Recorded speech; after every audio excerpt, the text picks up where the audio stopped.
पुण्यश्लोक राजमाता अहिल्याबाई होळकर यांच्या कार्याचं या ठिकाणी मी काही अहवाल देण्यासाठी बसलो नाही। त्यांचं लोकोपयोगी आणि अनेक मंदिराचं आणि अनेक धार्मिक स्थळाचं पुनर्जीवन महाराष्ट्रापासून तर देशाच्या कानाकोपऱ्यापर्यंत पुण्यश्लोक अहिल्याबाई होळकरांनी त्यांचं कार्य त्या पद्धतीचं केलेलं आहे। पण आता काशी जे आमच्या हिंदूंचं श्रद्धास्थान आहे, ते काशी एक शहर नाही तर काशी एक हिंदूच्या श्रद्धास्थानातलं एक महत्त्वाचं स्थान आहे। आणि त्या ठिकाणी नरेंद्र मोदीजी हे त्या भागातले खासदार आहेत, एकदा नाही तर तीनदा। त्यांनी विकासाच्या नावाने जे काही कॉरिडॉर तयार करण्याचा निर्णय घेतला, त्या निर्णयामध्ये अनेक मंदिरं उद्ध्वस्त त्यांनी मागच्या काळात केले। गुजरातचेच बिल्डर त्या ठिकाणी आणलेत, गुजरातचेच रिडेव्हलपर त्या ठिकाणी आणलेत आणि त्या माध्यमातून त्या ठिकाणी मॉल सिस्टीम उभी केली। आता दुसऱ्या टप्प्यामध्ये मणिकर्णिका या ठिकाणी, ज्या ठिकाणी देशातून नाहीतर विदेशातून अनेक लोकांना वाटतं की मला त्या ठिकाणी माझा अंतिम संस्कार व्हावा आणि त्या ठिकाणातून आम्हाला स्वर्ग मिळतं, अशा पद्धतीची एक भूमिका हिंदू श्रद्धेमध्ये आहे। त्याही स्थळाला योगी आणि मोदी या दोघांनी हिंदूचा बुरखा जो घातलेला आहे, त्यांनी त्याही स्थळाला उद्ध्वस्त केलेला आहे।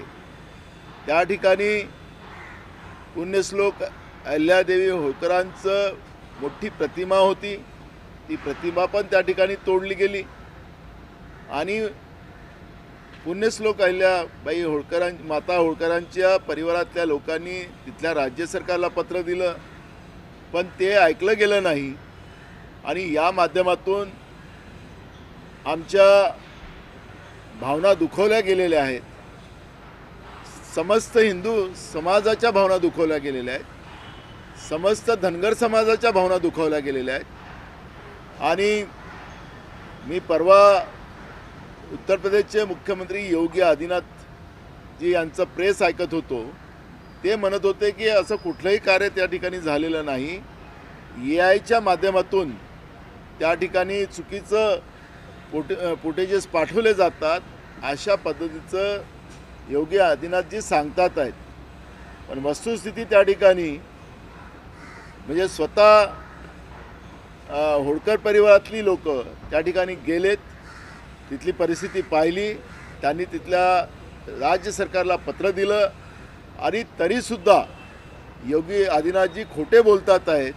म्हणजे आता संताचा बुरखा घातलेला व्यक्तीसुद्धा खोटं बोलत आहे, अशा पद्धतीचं चित्र आहे। आणि म्हणून मी महाराष्ट्रातून उद्या काशीला जातो आहे।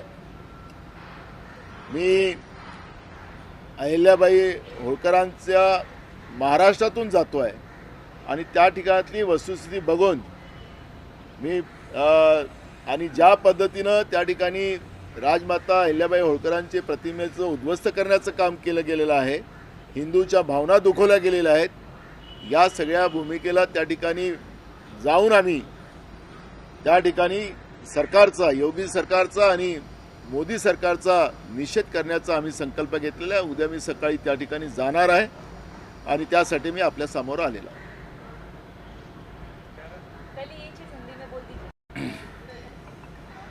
पुण्यश्लोक राजमाता अहिल्याबाई होळकर,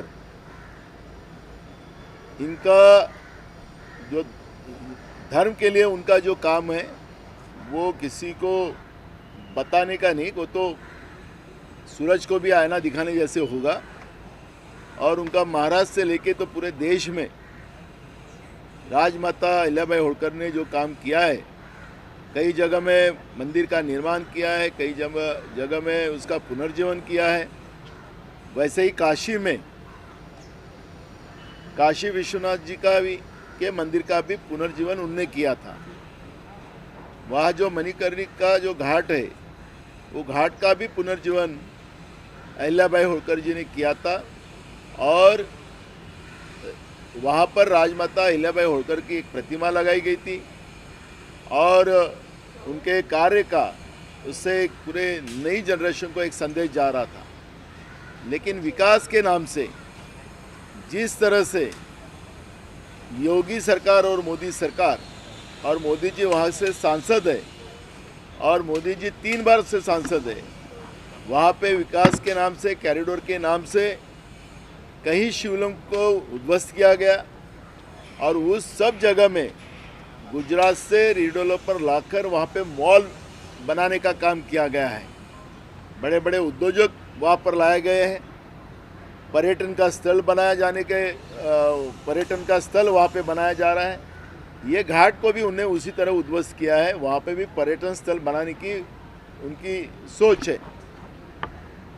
ये हमारे काशी सिर्फ शहर का नाम नहीं है, काशी ये हमारे हिंदुओं का श्रद्धा स्थान है और राजमाता अहिल्याबाई होलकर इनके जो कार्य की जो प्रेरणा वहाँ से मिलती थी, उनकी प्रतिमा भी तोड़ी गई है, उसका हम निषेध करते हैं। मैं खुद कल काशी जाऊंगा, वहाँ की हमारी कांग्रेस पार्टी की इकाई के भी लोग मेरे साथ रहेंगे और अहिल्याबाई होलकर के परिवार ने जो पत्र व्यवहार योगी सरकार को और केंद्र सरकार को किया है, वो पत्र की कॉपी भी मैं लेके जाऊंगा और इस तरह का जो राजमाता का अपमान करने का पाप योगी और मोदी सरकार ने किया है, उसका हम निषेध करेंगे और कल वस्तुस्थिती देखने मैं वहाँ जा रहा हूँ। नाना बार बोलतात की आम्ही हिंदुत्ववादी सरकार आहोत, हिंदूंसाठी आम्ही कायम पुढे असतो, मात्र त्यात हिंदूंची पवित्र मानणारी जी जागा आणि हे जे मंदिर आहे ती तोडली जाते, कुठेतरी बेडकीपर्यंत येत आहे। बिल्कुल आहे ना, हिंदूचे आहेत ना, मुसलमानाचे आहेत ना, बौद्धाचे आहेत ना, ईसाईचे आहेत ना, शिखाचे आहेत। हे फक्त सत्तेचे आहेत आणि सत्तेतून भ्रष्टाचार करणारी भाजप आहे। हिंदूचा बुरखा घातलेले आहेत, पण हिंदूचं ज्या देशामध्ये शीख ईसाई होता, शीख देशाचे प्रधानमंत्री होते त्यावेळेस हिंदू खतऱ्यात नव्हता, पण आता मोदी हिंदूचे प्रतीक म्हणून या देशाचे प्रधानमंत्री झालेत आणि आता देशात हिंदू खतरेमध्ये आहे असं वल्गना करणाऱ्या हे जे हिंदुत्ववादी ज्या संघटना आहेत, आता त्यांना आम्ही काय बोलावं मला त्याच्यातलं हे करायचं नाही, पण या ठिकाणी ज्या पद्धतीनं पुण्यश्लोक राजमाता अहिल्याबाई होळकरांच्या प्रतिमेला तोडून जो महाराष्ट्राचाच नव्हे, महाराष्ट्रातल्या धनगर समाजाचाच नव्हे तर संपूर्ण भारत देशातल्या हिंदूचा अपमान करण्याचं पाप या मोदी आणि योगी सरकारने केलेलं आहे। ही आमची भूमिका आहे। नाना हल्ली महापालिका निवडणुका पार पडल्या आहेत, मुंबईमध्ये काँग्रेसकडून 24 नगरसेवक त्यांची निवडून आहेत, परंतु पुन्हा एकदा भाजपने आकडाच व्यवस्थित तो गाठलाय, जवळ 88 नगरसेवक निवडून आले, त्यासाठी पत्र देखील दिले आहे की जे बॅलेट पेपर आहे त्या निवडणुका झाल्या पाहिजे। बघा, महानगरपालिकेचं मतदानाचं पर्सेंटेज आपण पाहिलात आणि निवडणूक आयोगाने या निवडणुका सुट्टीच्या दिवशी न घेता यांनी सोमवार मंगळवार जे ऑफिस डे असते त्या दिवशी घेतल्या, त्या दिवशी सुट्टी ठेवली आणि हे मतदानाचं पर्सेंटेज वाढावं या दृष्टिकोनातून प्रयत्न झाला। पण आपण पाहिलं की वोटर लिस्टमध्ये मोठ्या प्रमाणात गडबड झाली आणि म्हणून निवडणूक आयोगाला आम्ही सांगितलं की वोटर लिस्ट जी आहे ती पारदर्शक आपण करावी, जी शाई लावण्याचं काम होतं ती कशी पुसली जाते तुमच्या माध्यमातून आम्ही पाहिलं। आणि दुसरं महत्त्वाचं आहे की लोकांचा आता या EVM मशीनवर विश्वास राहिलेला नाही आणि म्हणून मतदान करायला जायचंच कशाला, हा जो अविश्वास मतदान प्रक्रियेवर जो झालेला आहे त्यासाठी अनेक राज्यात बॅलेटवर मतदान घेण्याची प्रक्रिया सुरू झालेली आहे आणि म्हणून या पुरोगामी महाराष्ट्रामध्ये शाहू फुले आंबेडकरांच्या महाराष्ट्रामध्ये जिथं लोकशाहीला दिशा देण्याचं काम ज्या महाराष्ट्रात झालं, त्या महाराष्ट्रामध्ये जिल्हा परिषद आणि पंचायत समितीच्या निवडणूक आयोगाने आणि राज्य सरकारने त्या पद्धतीचा पुढाकार घ्यावा म्हणून मुख्यमंत्र्याला आम्ही दोघांनाही पत्र दिलेलं आहे. आणि ह्या ज्या महानगरपालिकेच्या निवडणुका आहेत त्याबद्दलचं अनेक लोकांमध्ये अजूनही संभ्रम चाललेलाच आहे. त्यामुळे कोण जिंकला कोण हारला हा नाही, आमचा मुद्दा एक आहे की जे लोकशाहीवर मतदानाच्या प्रक्रियेवर जे जनतेचा अविश्वास निर्माण होत चाललेला आहे त्या अविश्वासाला दूर करण्याचं काम निवडणूक आयोगाने बॅलेटवर मतदान करून करावं असं आमची भूमिका आहे. बीएमसी मध्ये मराठी नगरसेवकांची संख्या कमी आहे. त्याच पार्श्वभूमीवर पालघरमध्येही जे सरकारकडून शासनाकडून जे नोटिसा निघत आहेत त्या आता गुजरातीमधून निघाल्या आहेत. एकीकडे इकडे बीएमसी मध्ये मराठी संख्या जास्त, दुसरीकडे गुजरातीची नोटीस काढणं कुठे ना कुठे असं वाटतं की ते महाराष्ट्राच्या गुजरातीकडे वाहत असलं. मी तुम्हाला हा विषय मी जेव्हा प्रदेशाध्यक्ष असताना मी त्याच वेळेस मांडलेला होता, त्यानंतर मग अनेक राजकीय पक्षाच्या नेत्यांनी मांडलेला आहे. मुंबई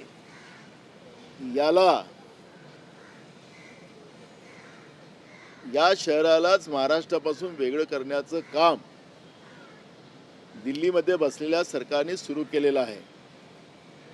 हे शहर उद्याच्या काळात हे केंद्रशासित झालं तर हे नाविन्य ठरणार नाही. त्या पद्धतीचा घाट केंद्र सरकारने रचलेला आहे. आर्टिकल 3 प्रमाणे केंद्र सरकारला त्याचे अधिकार आहेत. आता महानगरपालिका आपल्या ताब्यात घेऊन त्या पद्धतीचं एक व्यवस्था मुंबईला महाराष्ट्रामधून वेगळं करण्याचं काम त्यांनी सुरू केलेलं आहे. आणि मी हे सांगतो, आरोप नाही आहे, ही वस्तुस्थिती येणाऱ्या दिवसात आपल्याला पाहायला मिळणार आहे. राहिलं पालघरमध्ये ते गुजराती प्रेम आपल्याला या ठिकाणी पाहायला मिळते. राज्यातलं सरकार हे गुजरात धार्जनी आहे हे आम्ही कालपर्यंत सांगत होतो. आता त्याची वस्तुस्थिती आपल्याला पाहायला मिळते आहे की आमच्या पालघर जिल्ह्यात ज्या पद्धतीनं शेतकऱ्यांना गुजराती भाषेमध्ये नोटीस दिल्या जातात आहेत, याचाच अर्थ एकीकडे मराठी भाषेला अविभाज्य दर्जा देणं आणि एकीकडे मराठीचा अपमान करण्याचं पाप केंद्र आणि राज्य सरकार करताना आपण पाहतो आहे. आणि म्हणून या निमित्तानं मराठी भाषिकांनाच उद्ध्वस्त करण्याचं पाप हे महाराष्ट्रातलं आणि केंद्रातलं सरकार करते आहे.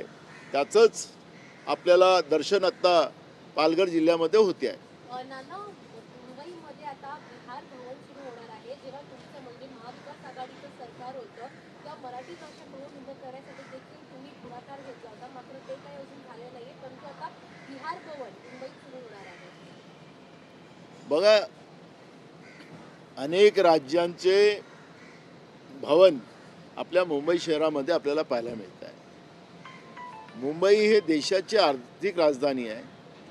मुंबईवर महाराष्ट्राचा तर अधिकार पूर्णच आहे, त्याला कोणी तोडू शकत नाही. पण जेव्हा हे देशाची आर्थिक राजधानी असताना या मुंबईमध्ये आणि महाराष्ट्रामध्ये उद्योग येण्याच्या दृष्टिकोनातून आणि या राज्यामध्ये मोठ्या प्रमाणात लागत लागली पाहिजे आणि उद्योगाला त्या पद्धतीची दिशा मिळाली पाहिजे हा दृष्टिकोन ठेवून या मुंबई शहरामध्ये अनेक राज्यांचे भवन इथं आहेत. हे काही नवीन पहिल्यांदा बिहार राज्याचं बनतं हे नाही, हे पहिल्यांदा काही असं काही होत आहे असं तर आपल्याला म्हणता येणार नाही. पण हे जे नकली प्रेम महाराष्ट्रावर दाखवण्याचं काम महाराष्ट्रातले राज्यकर्ते करतात आणि त्याचा परिणाम अनेक राज्यात आणि आपण जे धर्माच्या नावाने जे तेढ निर्माण करणारी व्यवस्था राज्यकर्त्यामध्ये बसलेली आहे त्याचे परिणाम जागतिक पातळीवरही आपल्याला पाहायला मिळते. म्हणजे एकीकडे शाहरुख खाननी पश्चिम बंगालचा खेळाडू म्हणजे बांगलादेशातला खेळाडू त्याला आपल्या टीममध्ये घेतलं तर त्याचा आपल्या देशातल्या राज्यकर्त्याच्याच माध्यमातून विरोध झाला आणि त्याच देशाच्या पळकुट्या प्रधानमंत्री त्याला संरक्षण देण्याचं काम नरेंद्र मोदी करतात आहेत. आज तिथल्या हिंदूवर रोज अत्याचार होते आहे. आता त्या हिंदूवर अत्याचार होत आहे तर हे काय चाललेत का आता? ज्यांनी धर्मावर प्रेम दाखवून तिथं तेढ निर्माण करतात आहे जागतिक पातळीवर ज्या पद्धतीनं आज आपल्या देशातले त्यांना माहिती नसेल म्हणून मी सांगतो की 10 कोटी भारतीय आज जगाच्या अनेक भागामध्ये आहेत आणि या पद्धतीनं जो तेढ धार्मिक निर्माण करून जागतिक पातळीवर जो मेसेज देण्याचं काम केलं जाते त्यामुळे 10 कोटी लोकांचा जीव धोक्यात जागतिक पातळीवर आपल्याला पाहायला मिळते. आणि म्हणून राज्यकर्त्यांना आमची विनंती आहे की आमच्या देशाची संविधान आमच्या देशात संविधान जो आहे तो संविधान सर्वधर्म समभावाचा आहे आणि त्यामुळे या पद्धतीनं धार्मिक तेढ निर्माण करून स्वतःची राजकीय पोळी तुम्ही शेकू शकता. पण जागतिक पातळीवर जे आमचे बघ तिथं हिंदू पण आहेत जागतिक पातळीवर त्यांची अवस्था काय होते आहे म्हणजे एकीकडे देशामध्ये हिंदूवर अन्याय झालेत, शेतकरी रोज आत्महत्या करतात आहेत, बेरोजगार आत्महत्या करतात आहेत, तर ते हिंदूच आहेत तर ते रोज आत्महत्या केलं तर चालतात. पण या पद्धतीचं वेगळं जे प्रेम दाखवायचं आणि आपली राजकीय पोळी शेकायची हे या देशात चालणार नाही, या राज्यात चालणार नाही. पुन्हा एकदा हॉटेल पॉलिटिक्स पाहायला मिळत आहे. एकनाथ शिंदे यांनी आपल्या नगरसेवकांना म्हणजे अख्खं सोडलंय परंतु 3 दिवस हॉटेलमध्ये ठेवलं. भीती आहे का एकनाथ शिंदेंना?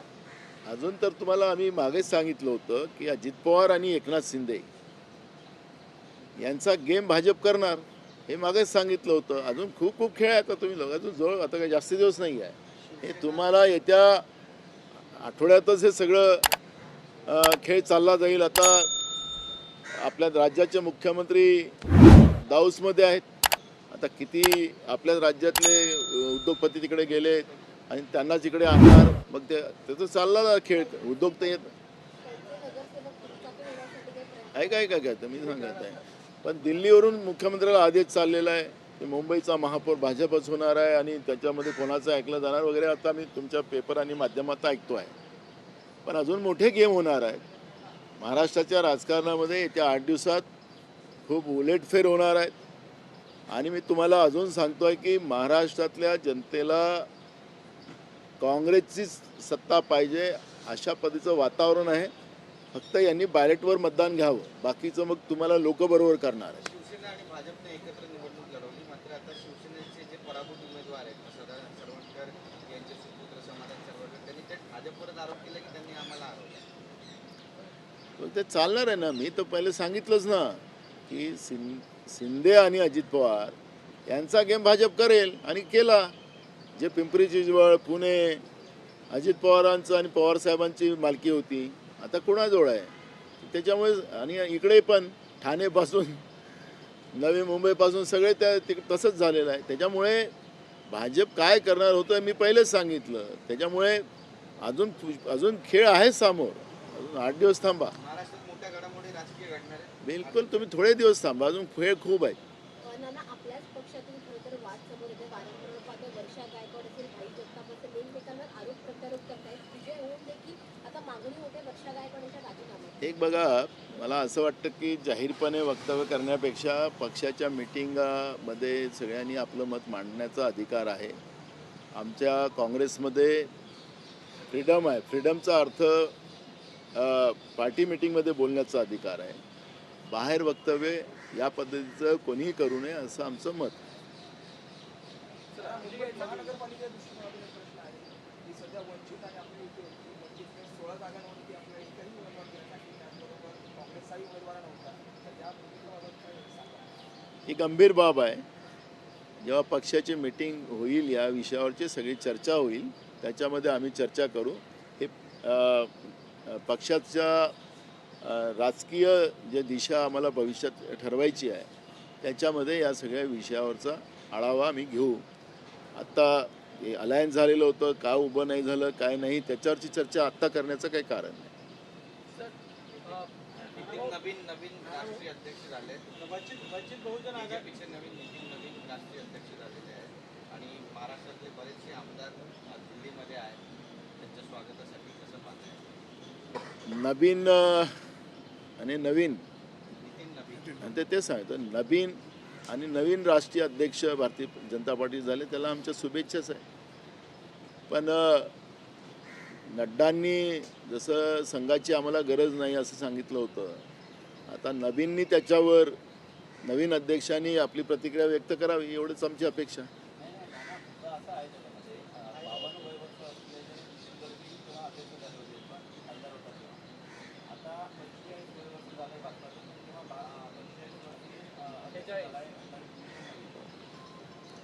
आता प्रधानमंत्री पण तसंच नवीन आपल्या राष्ट्रीय अध्यक्षासारखा तरुण करावा असं भाजपला काही तशा पद्धतीची सद्बुद्धी यावं अशी अपेक्षा.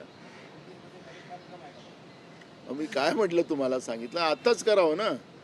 जसं नड्डा होते, नड्डांना काढून तरुण राष्ट्रीय अध्यक्ष केला, तसं आता बदलून तरुण अध्यक्ष प्रधानमंत्री करावं अशा सदिच्छा.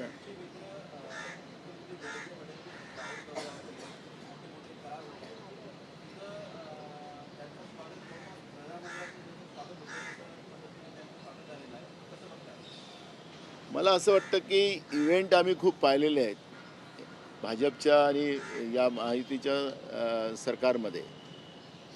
त्याची प्रॉपर अंमलबजावणी व्हावी. म्हणजे शिंदेंनी पण खूप सारे लाखो करोड रुपयाचे या ठिकाणी उद्योग आणलेले होते.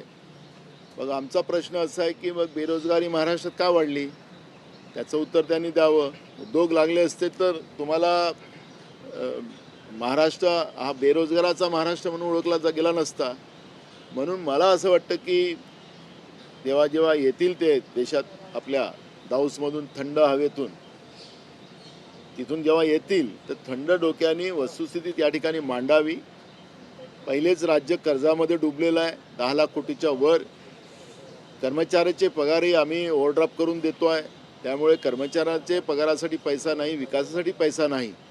पण दाऊसमध्ये जाऊन कोट्यावधी रुपये खर्च, कोट्यावधी, हलका खर्च नाही होत. म्हणजे शिंदेंचाही आपण त्यावेळेचा खर्च पाहिला किती मोठा खर्च होता तो.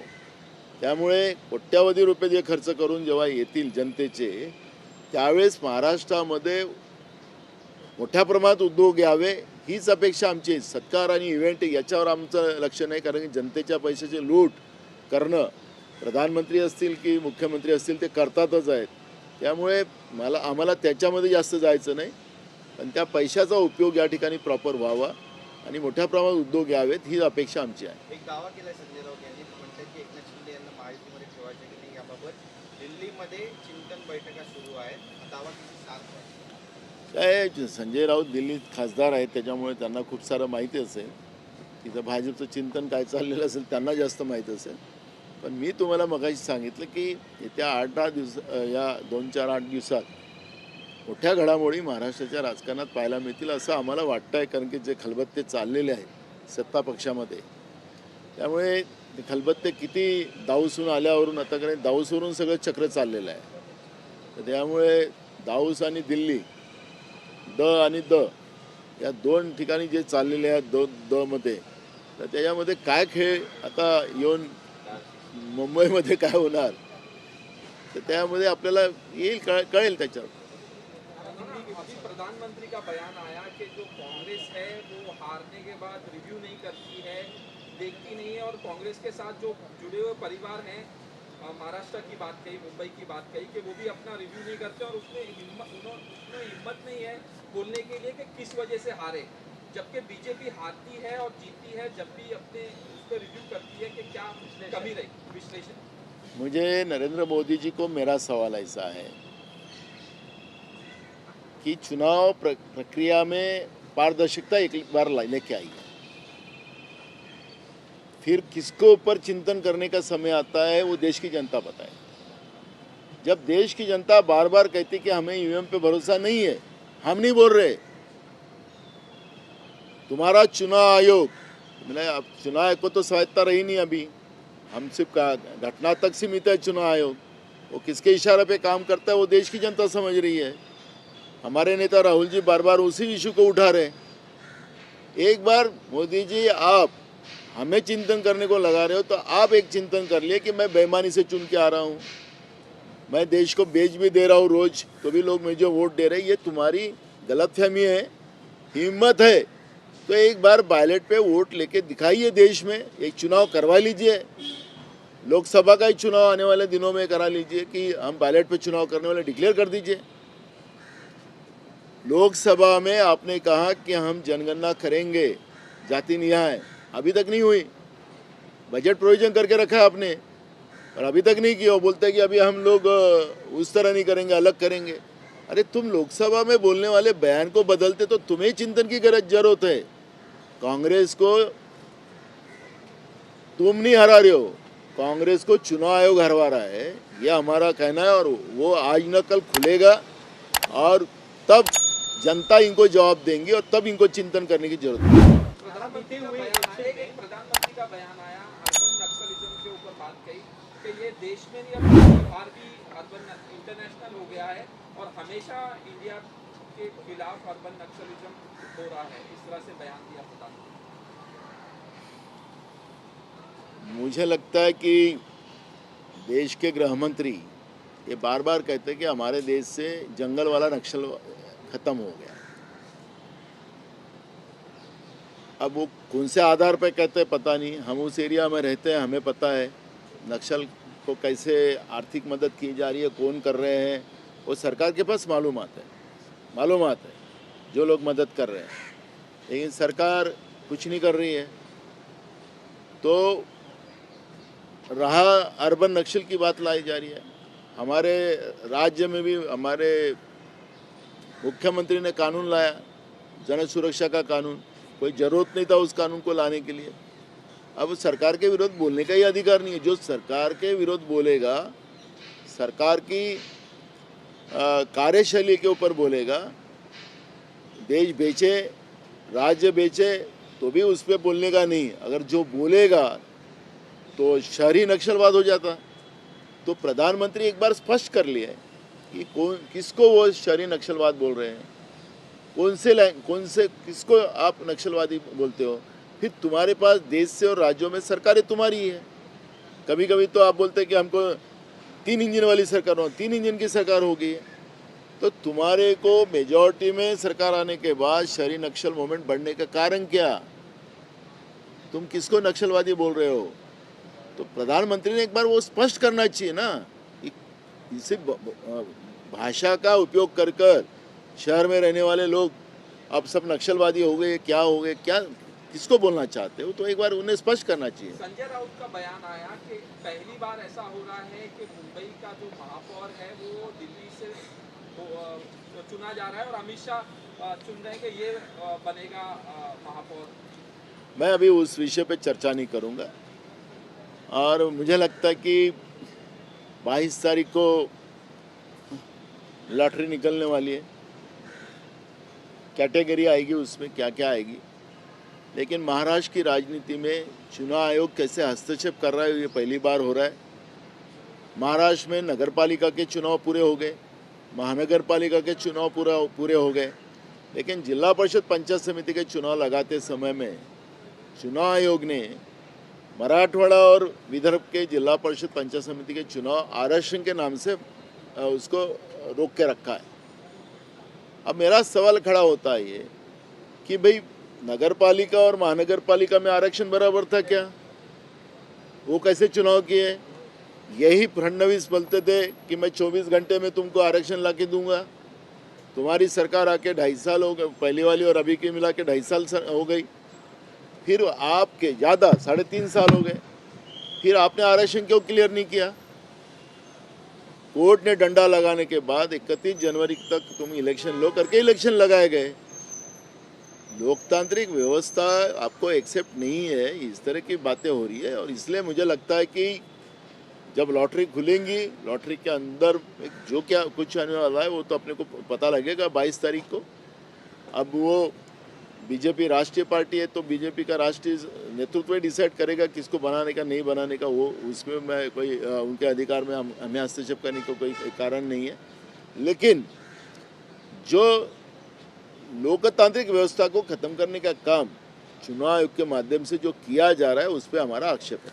बीते हुए इलेक्शन में हमने देखा कि एमआईएम को काफ़ी ज़्यादा सक्सेस मिला। देखिए काफ़ी यंग कॉर्पोरेटर है मुमरा से, सहर शेख उनका नाम है। उन्होंने कहा कि जिस तरीके से एमआईएम खास करके मुमरा जैसे भागों में बढ़ रही है, इससे पता चलता है कि आने वाले समय में वैसे शहरों का पूरी तरीके से रंग भी हरा हो जाएगा। इन तरीके की कम्युनलाइज स्टेटमेंट्स कौन? देखो, कोई भगवे की बात करता है, कोई हरे की बात करता है, हम तिरंगे की बात करते हैं। हमारे देश का जो कलर है, हमारा वो कलर है, वो तिरंगा कलर है। और तिरंगे को तोड़ने का काम, उसको जो करना चाहते हैं वो कदापि इस देश में नहीं चलेगा।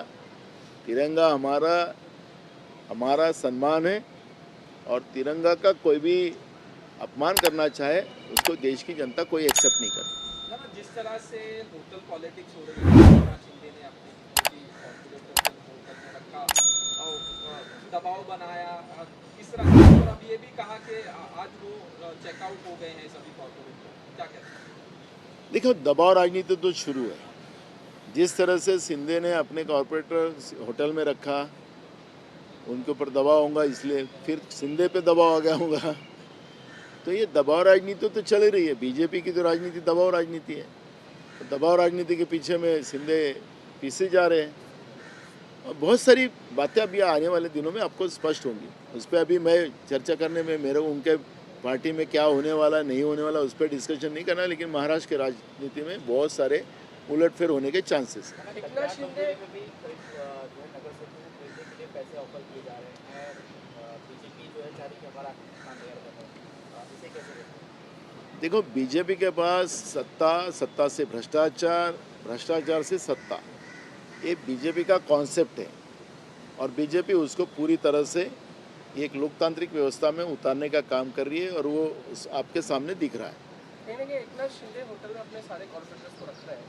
अमूमन जो बैठकें होती हैं वो पार्टी कार्यालय में होती हैं, सारी प्रक्रिया वहीं होती है, हर एक की वहीं पे हो रही है। उनको होटल में ले जाने का कारण क्या एकनाथ शिंदे प्रेशर टैक्टिक्स कर रहे हैं? क्योंकि उन्होंने बार बार वो कह रहे हैं कि आने वाला समय जन शताब्दी वर्ष है बाबा साहेब ठाकरे का, इसलिए हमें मेयर हमारा बनना चाहिए, शिवसेना गवर्नर। बिल्कुल, मेरा उनके पॉलिटिक्स में हम लोगों को बहुत ज़्यादा उनके पार्टी के पॉलिटिक्स है, लेकिन शिंदे पे दबाव है। शिंदे ने जिस तरह से अपने पार्षदों को अंदर रखने का व्यवस्था किया था होटल में, फिर उनको निकाल दिया, शिंदे पे बड़ा प्रेशर है, वही स्पष्ट होता है। और मुझे लगता है कि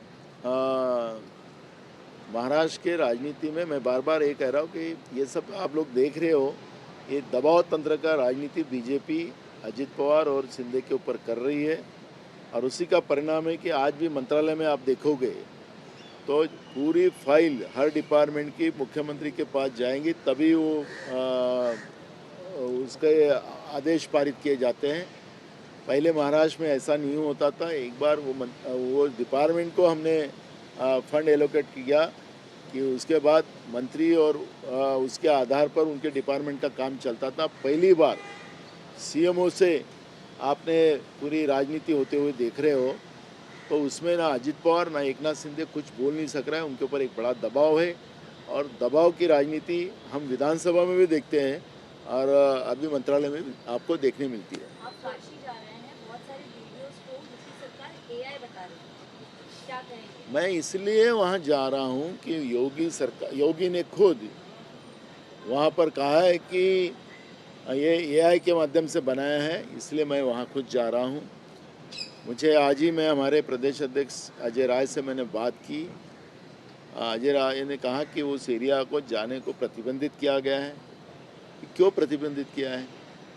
अगर वो एआई है तो वास्तुस्थिति लोगों को दिखाना चाहिए ना, वो क्यों प्रतिबंधित किया है? तो भी कल हम लोग वहाँ पहुँचेंगे और हम वहाँ जाने की पूरी कोशिश करेंगे और वस्तुस्थिति हम देखेंगे।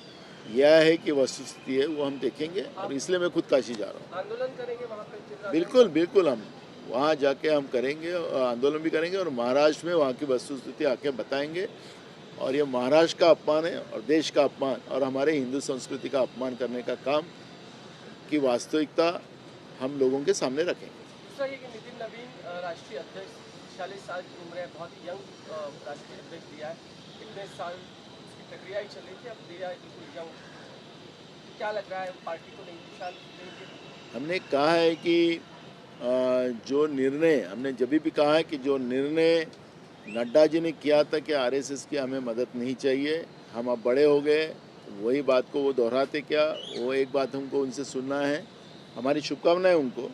और दूसरा, जिस तरह से भाजपा ने उनके राष्ट्रीय अध्यक्ष युवा बनाया है, तो देश का प्रधानमंत्री भी वो युवा बनाना चाहिए, ये भूमिका हमारी है। दूसरा कि हम देख रहे हैं कि बीएमसी में अभी तो चुनाव हुआ है, उसके पहले कुर्ला में लोगों की दुकानें जो है इलीगल करके बीएमसी की ओर से तोड़ी जा रही है। कुर्ला इलाके की जो है काफ़ी मुस्लिम है, उनकी भी दुकानें वहाँ टूट रही है। अब बहुत सारा होगा धर्म के नाम से राजनीति करने वालों के, इसमें ये बहुत सारे प्रॉब्लम खड़े बीजेपी करेंगी, वो आने वाला कल बताएगा। आपने एक चीज़ का इशारा किया था कि आने वाले कुछ दिनों में राजनीतिक हलचल हो सकती है। बिल्कुल हो सकती है ना। मेरे को देखो, शिंदे ने उनके पार्षदों पे जो दबाव था, उसलिए उनके डर की वजह से उन्हें होटल में रखा। अब शिंदे पे और दबाव होगा तो शिंदे ने उनको छोड़ दिया। तो दबाव राजनीति बीजेपी पूरे तरह से कर रही है। दिल्ली से ये पूरे राजनीति दबाव बनते जा रहा है, और मुझे लगता है कि आने वाले कल में बहुत सारे चेंजेस आपको ये जो पिक्चर बन रहा है उसके आधार पर देखने मिलेगा। उसका अंदाज हमारा वो है। कांग्रेस को अगर ऑफर किया जाता है कि मेयर पद की आपकी जरूरत है, तो क्या कांग्रेस उद्धव ठाकरे के साथ जाएगी? बिल्कुल, बीजेपी को रोकने के लिए कांग्रेस वो कदम उठा सकती है, उसमें कोई दो मत नहीं। हमारा हाईकमांड का उसमें ये लगेगा, लेकिन मुझे लगता है कि हमारा हाईकमांड भी उस पर सहमत में रहेगा। गरजा हिंदुस्तान चॅनलला सबस्क्राईब करा आणि ताज्या घडामोडी जाणून घेण्यासाठी बेल आयकॉनवर प्रेस करा।